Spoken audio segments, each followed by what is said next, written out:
Hello champions, welcome to pharmacy India. आज के इस वीडियो में हम डिस्कस करेंगे एड्रेनर्जिक सिस्टम के कुछ ड्रग्स को। इससे पहले हमने 30 क्वेश्चंस को डिस्कस किया था। ये उसी क्वेश्चन सीरीज का दूसरा पार्ट है, the pharmacology of adrenergic drugs. Pharmacy India से जुड़ने के लिए प्ले स्टोर से आप pharmacy India mobile app download कर सकते हैं। इसी के साथ pharmacyindia.co.in इस वेबसाइट को विजिट कर लेना, जहाँ पे आपको इन्फॉर्मेशन मिलेगी, latest updates, quizzes, daily job updates, previous year के question paper, current affair, subjective blogs and college details के बारे में। तो शुरू करते हैं आज का सेशन पहले क्वेश्चन से। पहला क्वेश्चन है, which adrenergic receptor is responsible for increasing heart rate? कौन सा एड्रेनर्जिक रिसेप्टर है जो आपके हृदय की गति को बढ़ाने के लिए जिम्मेदार है? Option 1 alpha 1, option 2 beta 1, option C beta 2, option C alpha 2। याद रखना, हमारे पास एक हार्ट है, so beta 1 receptor is located on your heart. ऐसे याद रखो, हमारे पास एक हार्ट है, दो लंग्स है, तो beta 1 is located on your heart and lungs के अंदर जो रिसेप्टर लोकेटेड है दैट इज योर बीटा 2। इस तरीके से आप इन रिसेप्टर्स को याद कर सकते हैं। तो बीटा 1 आपके हार्ट के अंदर है एंड बीटा 2 आपके लंग्स के अंदर है। तो इस क्वेश्चन का सही जवाब था ऑप्शन बी। तो बेसिकली बीटा 1 रिसेप्टर हार्ट के कार्डियक स्टिमुलेशन में आपकी मदद करता है। इससे आपका हार्ट रेट जो है वो इंक्रीज होता है। दूसरा question, which receptor mediates vasodilation in skeletal muscles? कंकालीय मांसपेशियों में वैसोडाइलेशन के लिए कौन सा रिसेप्टर रिस्पॉन्सिबल है? आपके स्केलेटोमस्कुलर सिस्टम में ब्लड वेसल्स को अगर आपको डायलेट करना है, उनके डायामीटर को बढ़ाना है, तो फिर आप कौन से रिसेप्टर को यूज करेंगे? First alpha 1, second alpha 2, third beta 2, last beta 1। इस क्वेश्चन का सही जवाब है द बीटा 2 रिसेप्टर। तो बीटा 2 रिसेप्टर आपके लंग्स के अंदर भी है एंड आपकी ब्लड वेसल्स के अंदर भी है, जो आपके स्केलेटल मसल से कनेक्टेड है। तो अगर आपको ब्लड वेसल्स को डायलेट करना है तो आप एक्टिवेट करेंगे beta 2 receptor which causes relaxation of vascular smooth muscles. Which adrenergic receptor is present in the uterus? गर्भाशय में कौन सा एड्रेनर्जिक रिसेप्टर पाया जाता है? Alpha 1, beta 2, beta 1, alpha 2। तो जनरली गर्भाशय में जो रिसेप्टर पाया जाता है that is beta 2। So beta 2 की लोकेशन लंग्स हो गई। सेकेंड वन इज, अभी थोड़ी देर पहले हमने देखी थी, blood vessels of skeletal muscular system. And जो तीसरी है दैट इज योर यूटेरस। तो ये तीन सिस्टम है जहां पे आपको बीटा 2 रिसेप्टर मिलेगा। सो यूटेरस के अंदर रिलैक्सेशन क्रिएट करने के लिए बीटा 2 रिसेप्टर आपकी हेल्प करता है। तो तीन क्वेश्चंस अभी तक हमने जो देखे वो सारे हमारे रिसेप्टर से कनेक्टेड है, और आपके एग्जाम में एक क्वेश्चन रिसेप्टर से कंपलसरी बनेगा। दैट्स व्हाई इन लोकेशंस को अच्छे से याद कर लेना। Next question, which adrenergic receptor is responsible for प्यूपिल dilation? हमारी आंखों की जो पुतली है उसे डायलेट करने के लिए, उसकी साइज को बढ़ाने के लिए कौन सा मेडिकामेंट यूज करेंगे या फिर कौन सा रिसेप्टर यूज करेंगे? Alpha 1, beta 2, beta 1, alpha 2। याद रखना, हमारी आंखों के अंदर अल्फा 1 रिसेप्टर प्रेजेंट है। बीटा 2 की तीन लोकेशन फिर से रिवाइज करेंगे, lungs, blood vessels and uterus. लेकिन अल्फा 1 जो है वो आपके मेनली आंखों में होता है, जो कि प्यूपिल के डायलेशन के लिए, प्यूपिल की साइज को बढ़ाने के लिए आपकी हेल्प करेगा। कॉजेस डायलेशन ऑफ प्यूपिल, जिससे कि आपके प्यूपिल की साइज जो है वो बढ़ेगी। Which adrenergic receptor decreases insulin secretion? कौन सा एड्रेनर्जिक रिसेप्टर इंसुलिन के स्राव को कम कर देता है? First beta 1, second alpha 2, third beta 2, last alpha 1। Generally insulin का सीक्रेशन आपके बॉडी में ब्लड ग्लूकोज लेवल को कंट्रोल करता है। अब सवाल मेन ये है कि इंसुलिन की सीक्रेशन को डिक्रीज करने के लिए कौन सा रिसेप्टर रिस्पॉन्सिबल है? Option 1 beta 1, option 2 alpha 2, option C beta 2, option D alpha 1। इसका जवाब है अल्फा 2। तो अल्फा 1 की लोकेशन आंखें, बीटा 2 की location lungs, blood vessel and uterus. I hope अभी आपको ये याद हो गया है। एंड अल्फा 2 जो है ये मेनली इंसुलिन के सीक्रेशन को डिक्रीज करने के लिए रिस्पॉन्सिबल है, एंड बीटा 1 जो है वो मेनली आपके हार्ट के अंदर मौजूद होता है। सो इस क्वेश्चन का सही जवाब था अल्फा 2, जो हमारे पैनक्रियाटिक सेल्स के अंदर जब एक्टिवेट होता है, specially inside the beta cells, it causes decrease in the release of insulin. तो इस क्वेश्चन का सही जवाब था option B. Which receptor is responsible for detrusor muscle relaxation in the urinary bladder? तो हमारा जो यूरिनरी ब्लैडर है, इसके अंदर कुछ स्पेसिफिक मसल्स होते हैं, जिसमें से एक है डेट्रूसर मसल्स। अब सवाल यह है, डेट्रूसर मसल्स के अंदर रिलैक्सेशन के लिए कौन से रिसेप्टर अवेलेबल है? Option 1 beta 3, option 2 alpha 1, option C beta 2, option D alpha 2। इसका जवाब है the beta 3 receptor. So beta 3 actual में एडिपोज टिश्यू में होता है, जो आपके फैट टिश्यू है, एंड दूसरा है यूरिनरी ब्लैडर। तो डिट्रूसर मसल्स को रिलैक्स करने के लिए बीटा 3 रिसेप्टर रिस्पॉन्सिबल है। तो इस क्वेश्चन का सही जवाब होगा ऑप्शन ए। तो इससे क्या होता है, यूरिन का जो स्टोरेज है वो फैसिलिटेट होता है। सातवां question, which adrenergic receptor increases renin secretion? अगर आपका ब्लड प्रेशर बहुत कम है और उसको इंक्रीज करना है, तो ऐसे कंडीशन में रेनिन, एंजियोटेंसिन, अल्डोस्टेरोन सिस्टम आपकी हेल्प करेगी। अब मेन सवाल ये है कि रेनिन का सीक्रेशन अगर करवाना है तो कौन सा रिसेप्टर आपकी हेल्प करेगा? बीटा 1 जो कि हार्ट में होता है, अल्फा 1 जो कि थोड़ी देर पहले हमने डिस्कस किया था आंखों में होता है, बीटा 2 या फिर अल्फा 2।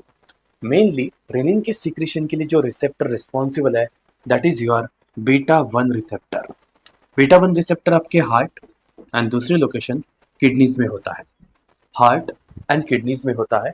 और इसका मेन काम है एक तो हार्ट रेट को इंक्रीज करना, एंड जब आपका ब्लड प्रेशर डाउन है और उसको इंक्रीज करना है, तो उसके लिए आप किडनी के अंदर की जक्स्ट्रा ग्लोमेरुलर जो सेल्स हैं उनके ऊपर एक्टिवेशन क्रिएट कर सकते हैं with the help of beta 1 receptor, जिससे कि रेनिन का रिलीज होता है और उससे एक्टिवेट होती है रेनिन एंजियोटेंसिन अल्डोस्टेरोन सिस्टम। ये सिस्टम आपको हेल्प करेगी ब्लड प्रेशर को इंक्रीज करने के लिए। तो इस क्वेश्चन का सही जवाब होगा option A. Which receptor is responsible for platelet aggregation? Platelet को एग्रीगेट करने के लिए कौन सा रिसेप्टर जिम्मेदार है? मतलब प्लेटलेट एक दूसरे से आके इस तरीके से चिपक सकती है, इस पर्टिकुलर क्लॉट को बनाने के लिए कौन सा रिसेप्टर रिस्पॉन्सिबल है? Option A alpha 1, option B beta 2, option C alpha 2, option D beta 1। इसका जवाब है the alpha 2 receptor. Alpha 2 receptor basically platelets को एग्रीगेट करने के लिए हेल्प करता है और इससे ब्लड कोएगुलेशन पाथवे में हेल्प होती है। सो क्लॉट फॉर्मेशन में जो रिसेप्टर रिस्पॉन्सिबल है, that is your alpha 2। Which receptor activation leads to glycogenolysis in the liver? आपके लिवर के अंदर ग्लाइकोजिनोलाइसिस को अगर प्रमोट करना है, ग्लाइकोजन से ग्लूकोज बनाना है, तो कौन सा रिसेप्टर आपकी हेल्प करेगा?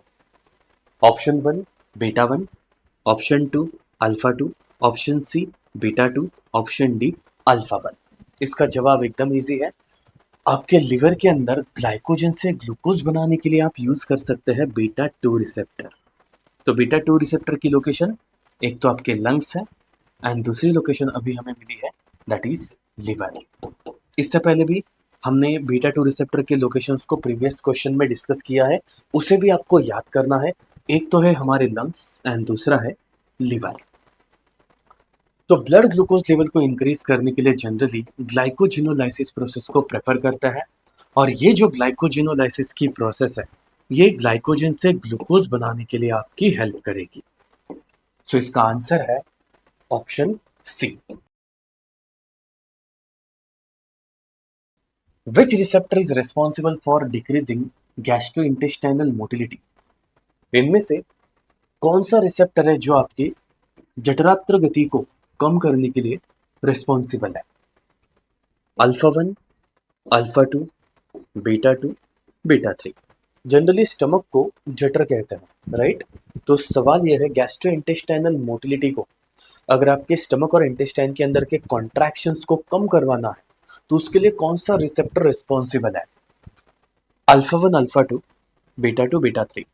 तो हमारे इंटेस्टाइन के अंदर जो रिसेप्टर होता है वो है अल्फा 2, जिससे कि आपके गैस्ट्रो इंटेस्टाइनल ट्रैक्ट की मोटिलिटी डिक्रीज हो जाती है। So answer is option B.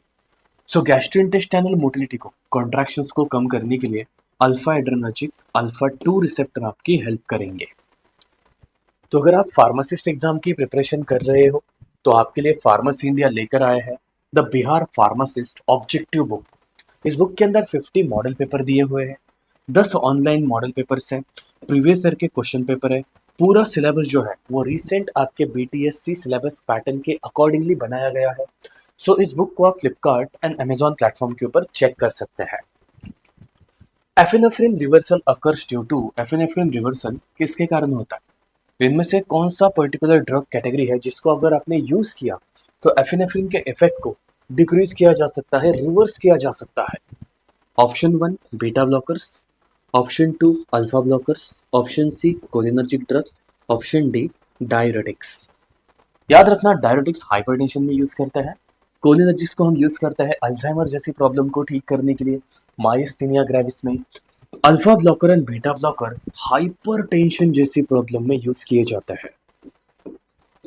अब मेन सवाल है एफिनेफ्रिन के रिवर्सल को करना है।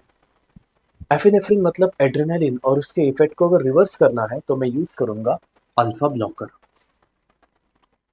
जो अल्फा 1 एंड अल्फा 2 रिसेप्टर को एंटागोनाइज करेंगे, क्योंकि एफिनेफ्रिन की कनेक्टिविटी अल्फा 1 एंड अल्फा 2 से ज़्यादा है। तो इसे अगर मुझे रिवर्स करना है तो मैं यूज करूंगा अल्फा ब्लॉकर।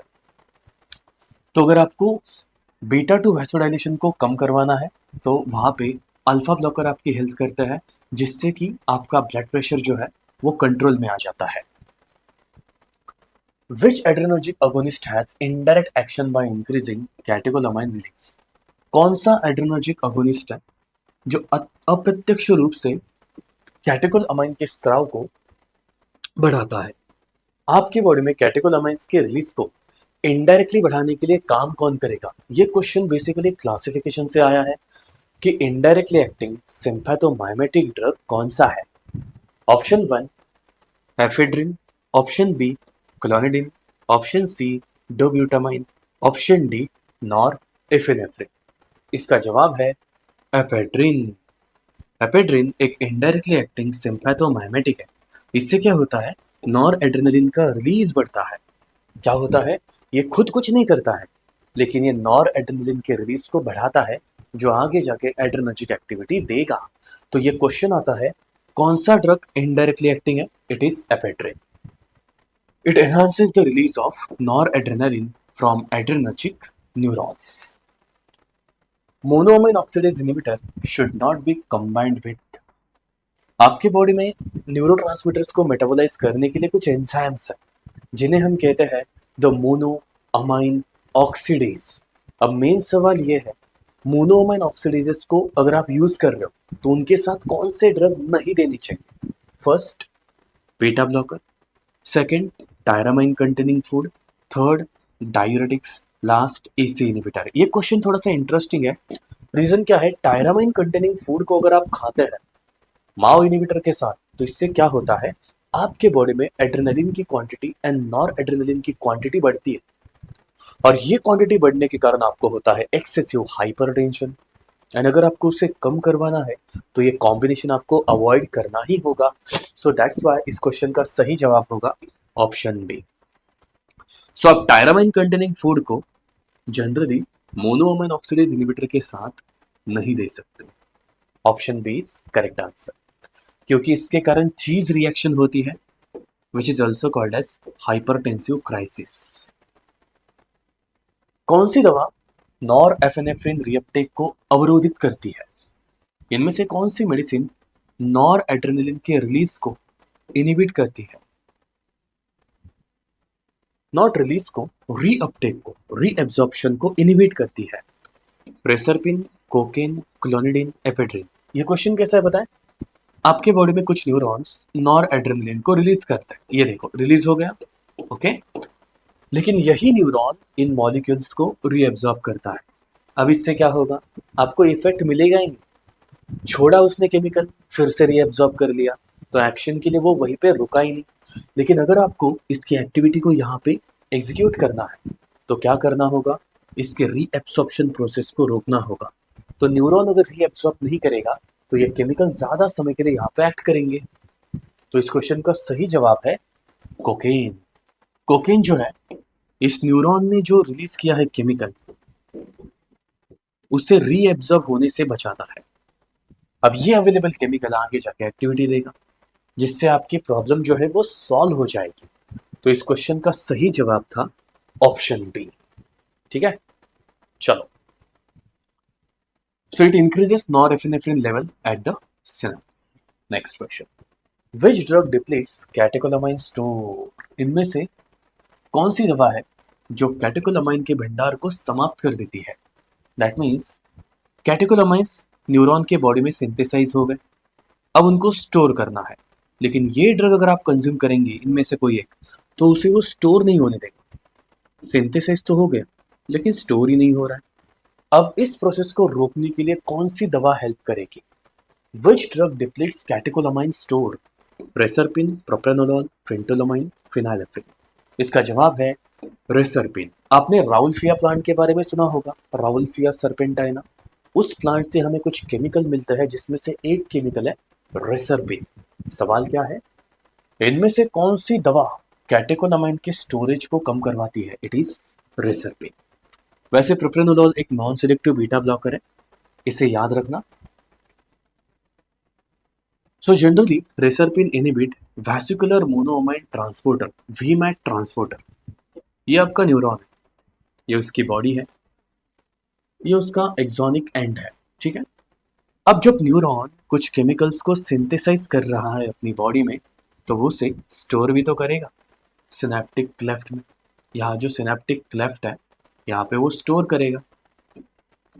लेकिन इस स्टोरेज तक लेकर जाने के लिए कुछ ट्रांसपोर्टर्स का यूज होता है, that is called as VMAT transporter. हमारा जो ड्रग है रेसरपिन इन ट्रांसपोर्टर को ब्लॉक करेगा। तो ये जो सिंथेसाइज हुआ केमिकल है ये यहाँ तक नहीं जा सकता। इस तरीके से कैटेकोलामाइन के स्टोरेज को रेसरपिन ब्लॉक कर देता है।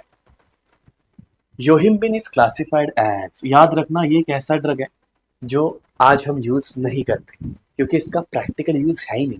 अगर आपने इसे यूज किया तो आपको साइड इफेक्ट ज्यादा रहेंगे।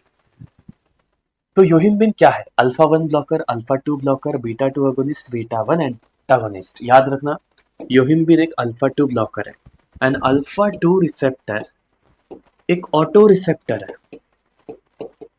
आप कहेंगे ये ऑटो रिसेप्टर क्या होता है, ऑटो चलाता है क्या? नहीं, ये आपका न्यूरॉन है। इस न्यूरॉन के ऊपर यहाँ पे अल्फा 2 रिसेप्टर प्रेजेंट है। ये क्या करता है, इस न्यूरॉन ने कितने मॉलिक्यूल्स रिलीज करने हैं इस प्रोसेस को कंट्रोल करता है। अब अगर आपने इस रिसेप्टर को ब्लॉक कर दिया तो ये कंट्रोल चला जाएगा और ये न्यूरॉन ज्यादा मॉलिक्यूल्स को रिलीज करेगा। एंड अगर ज्यादा मॉलिक्यूल्स रिलीज हो गए तो फिर आपको प्रॉब्लम हो जाएगी। दैट्स व्हाई योहिम्बिन को हम यूज नहीं करते, अल्फा 2 रिसेप्टर को ब्लॉक हम कभी नहीं करते। सो इससे नॉरएपिनेफ्रिन का रिलीज बढ़ता है और आपको हाइपरटेंशन की प्रॉब्लम हो सकती है। Which drug is a selective beta 1 antagonist used for glaucoma? Glaucoma आंखों की ऐसी बीमारी है जिसमें एक्वस ह्यूमर, एक ऐसा फ्लूइड जो आपकी आंखों की हेल्थ को मेंटेन रखता है, उसकी क्वांटिटी बढ़ जाती है। देखो, यह आपकी आंखों का स्ट्रक्चर है, यहाँ पे लेंस प्रेजेंट है, यह है आपका एंटीरियर चेंबर, यह है आपका posterior chamber.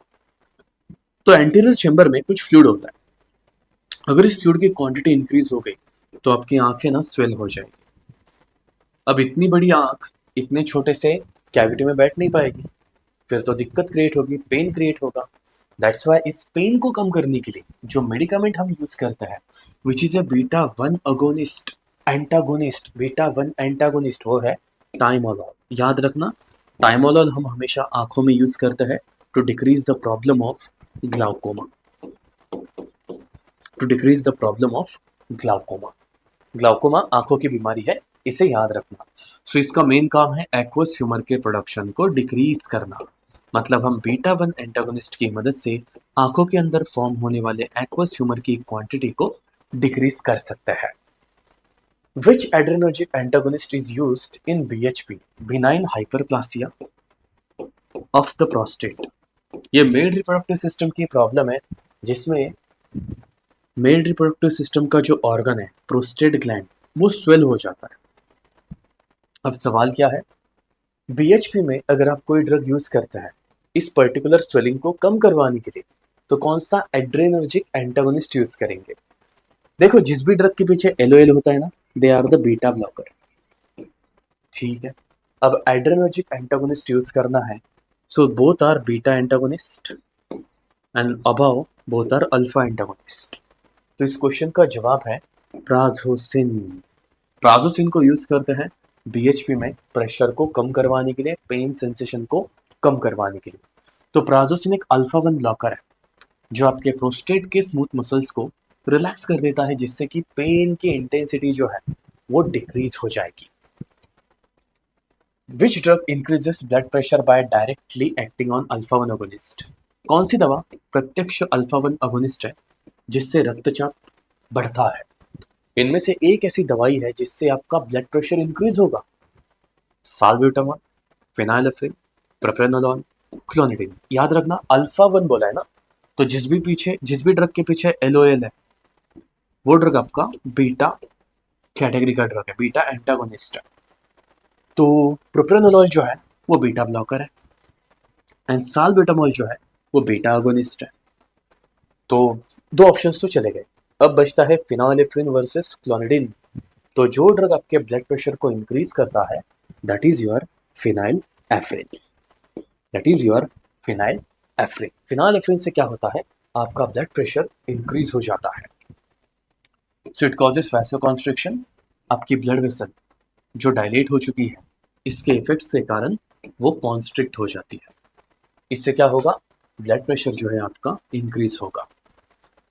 Which adrenergic antagonist is irreversible? इनमें से कौन सी दवाई है जो अपरिवर्तनीय है, मतलब एक बार उसने रिसेप्टर को बाइंड कर लिया छोड़ता नहीं है, that is called as irreversible.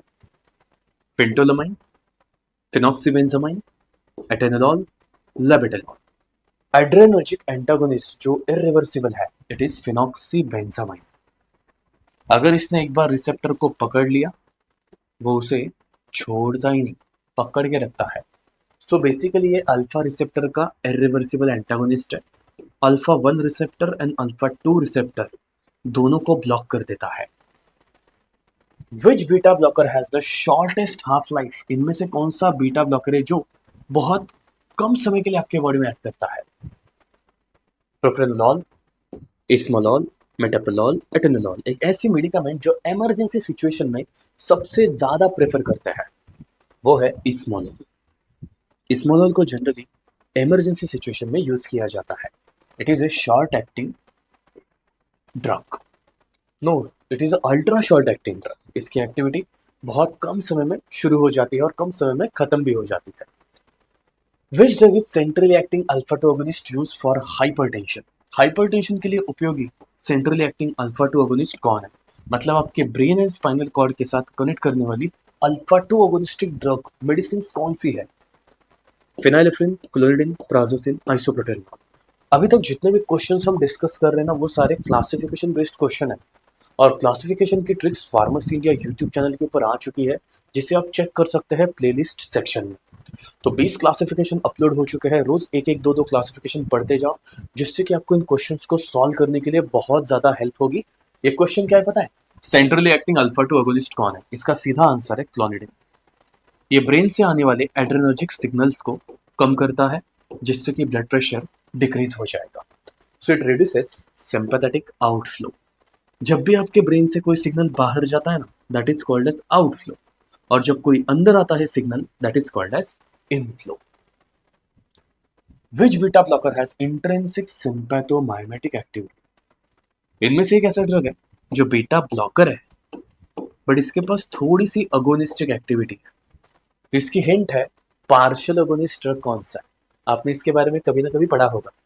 कुछ ऐसे ड्रग्स होते हैं जिनके पास दोनों एक्टिविटी होती है, अगोनिस्ट, एंटागोनिस्ट। तो इनमें से कौन सी दवाई अगोनिस्ट भी है और एंटागोनिस्ट भी है? Propranolol, pindolol, atenolol, labetalol. Which medicament is a having intrinsic sympathomimetic activity. देखो प्रोप्रेनोलॉल जो है नॉन सिलेक्टिव बीटा ब्लॉकर। अब बचता है atenolol, labetalol, pindolol. Atenolol selective beta 1 blocker है। अब बचता है पिंडोलॉल वर्सेस लेबिटेलॉल। इन दोनों में से एक हो सकता है, कोई गेस करना चाहेगा आप में से? It is पिंडोलॉल। पिंडोलॉल एक ऐसा ड्रग है जो बीटा रिसेप्टर को ब्लॉक भी करेगा एंड बीटा रिसेप्टर्स को एक्टिवेट भी करता है। So it is A partial agonist. It is a partial agonist. Which drug is a selective alpha 1 blocker used for benign hyperplasia of the prostate? इनमें से एक ऐसी मेडिकामेंट है जो अल्फा 1 ब्लॉकर है एंड यूज होती है benign hypertrophy of the prostate. ये क्वेश्चन हो चुका है, बट थोड़ी सी सिलेक्टिव एक्शन पूछिए। प्रोस्टेट ग्लैंड के अंदर स्वेलिंग आई है और इसे हमें कम करवाना है, तो सिलेक्टिव अल्फा 1 ब्लॉकर जो बीपीएच में सबसे ज्यादा यूज किया जाता है वो कौन है? It is tamsulosin. It is tamsulosin. इससे पहले हमने प्राजोसिन को भी देखा है। एक्चुअल में स्पेसिफिकली अगर आपको प्रोस्टेट मसल्स को रिलैक्स करना है तो हम अल्फा 1 ब्लॉकर को सबसे ज्यादा प्रेफर करते हैं। तो एक्चुअल में दोनों ऑप्शन सही है, प्राजोसिन भी है एंड टैम्सुलोसिन भी है। Zosins and losins are use for BPH, याद रखना। So which adrenergic drug is contraindicated in pheochromocytoma? अब क्या होता है कुछ कुछ केसेस में, ये आपकी किडनी है, किडनी के टॉप पे एक एड्रेनल ग्लैंड है। अब इस ग्लैंड के अंदर अगर कभी ट्यूमर बन गई ना तो नॉर एड्रेनलिन का सीक्रेशन हद से ज्यादा बढ़ने लगता है, जिससे आपको हाइपरटेंशन हो सकता है। अगर आपके एड्रेनल ग्लैंड के अंदर ट्यूमर बनी है, नॉर एड्रेनलिन के सीक्रेशन को ज्यादा कर रही है, तो उस डिसीज कंडीशन को कहते हैं फीवोक्रोमोसाइटोमा, जिससे आपका ब्लड प्रेशर ज्यादा बढ़ता है। सवाल क्या है, फीवोक्रोमोसाइटोमा में कौन सा ड्रग नहीं देना चाहिए? Phenylephrine, ephedrine, propranolol, prazosin. इसका आंसर है प्रोप्रेनोलॉल। प्रोप्रेनोलॉल को इस कंडीशन में नहीं देना चाहिए। Unopposed alpha action can worsen hypertension, क्योंकि अगर आपके बॉडी में अल्फा एक्शन अगर आपने एंटागोनाइज करके रखी है, सॉरी मतलब प्रोप्रेनोलॉल को अगर आप यूज करेंगे वहां पे, तो आपके ब्लड प्रेशर को कंट्रोल कर पाना डिफिकल्ट हो जाएगा। क्योंकि प्रोप्रेनोलॉल क्या करेगा, बीटा रिसेप्टर्स को ब्लॉक करके रखेगा। बीटा रिसेप्टर ब्लॉक हो जाएंगे तो हार्ट की एक्टिविटी एंड ब्लड वेसल्स की एक्टिविटी वहां पे सप्रेस हो जाएगी।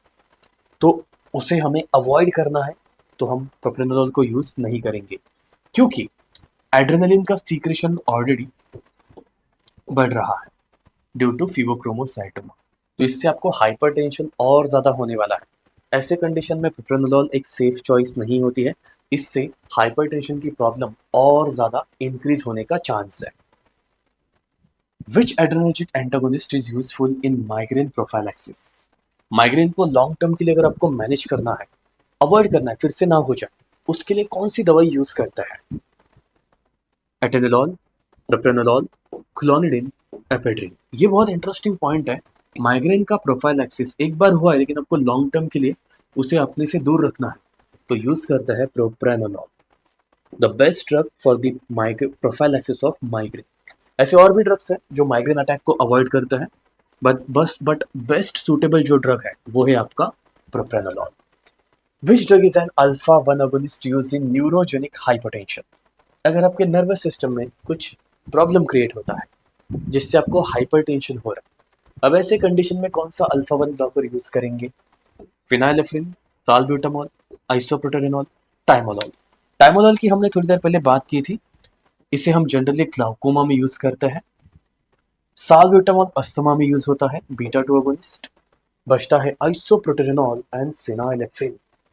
अल्फा 1 अगोनिस्ट जो न्यूरोजेनिक हाइपोटेंशन में यूज होता है, हाइपोटेंशन, ब्लड प्रेशर बहुत कम है, उसको आपको इंक्रीज करवाना है, तो यूज करेंगे फिनाइल एफ्रिन। सो ब्लड प्रेशर को इंक्रीज करने के लिए ब्लड वेसल्स को कॉन्स्ट्रिक्ट करना जरूरी है एंड वहां पे फिनाइल एफ्रिन आपकी हेल्प करेगा। Which beta blocker is used for performance anxiety? कभी कभी हम काम करते हैं, उस काम को लेके एंजाइटी आ जाती, डर लगने लगता है कि हमने वो काम सही किया गलत किया, तो उस एंजाइटी को कम करवाने के लिए कौन सी मेडिकामेंट आपकी हेल्प करेगी?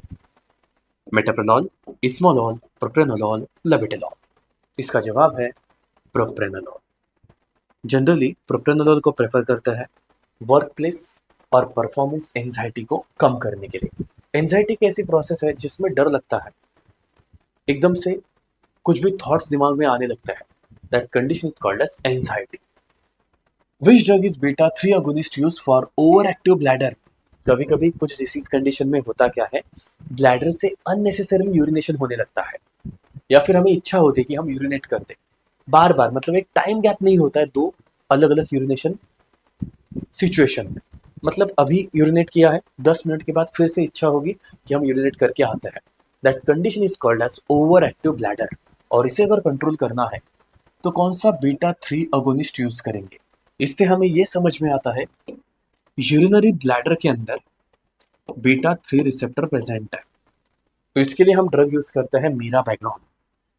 Meera background, a drug which is used for over active bladder, क्योंकि इसका काम है डिट्रूसर मसल्स को रिलैक्स करना, जिससे कि जो अनवांटेड यूरिनेशन हो रहा है आपके बॉडी में वो सारा डिक्रीज हो जाएगा। Which beta blocker is most commonly used for myocardial infarction? अगर आपके हार्ट को प्रॉपर अमाउंट में ब्लड सप्लाई नहीं होता है तो हार्ट की वॉल इन्फ्लेम होती है, दुखने लगती है, उसके सेल डैमेज हो जाता है, धीरे धीरे करके डेड हो जाता है, उसे कहते हैं मायोकार्डियल इंफ्राक्शन। अगर ये आपको हो चुका है तो ऐसे कंडीशन में कौन सी दवाई ज्यादा सुटेबल रहेगी? प्रोप्रेनोलॉल, मेटाप्रोलॉल, टाइमोलॉल या इस्मोलॉल? वैसे इस्मोलॉल इमरजेंसी में यूज होता है, बट इस कंडीशन में मेटाप्रोलॉल को प्रेफर करेंगे फॉर मायोकार्डियल इंफ्राक्शन। ठीक है, तो ये थे इस सेशन के 30 इंपॉर्टेंट क्वेश्चंस जो हमारे एड्रेनर्जिक ड्रग्स के पार्ट 2 को कवर करते हैं। नेक्स्ट वीडियो में हम डिस्कस करेंगे some other anti adrenergic drugs. तब तक के लिए आप पढ़ाई कर लीजिए। All the best, thank you.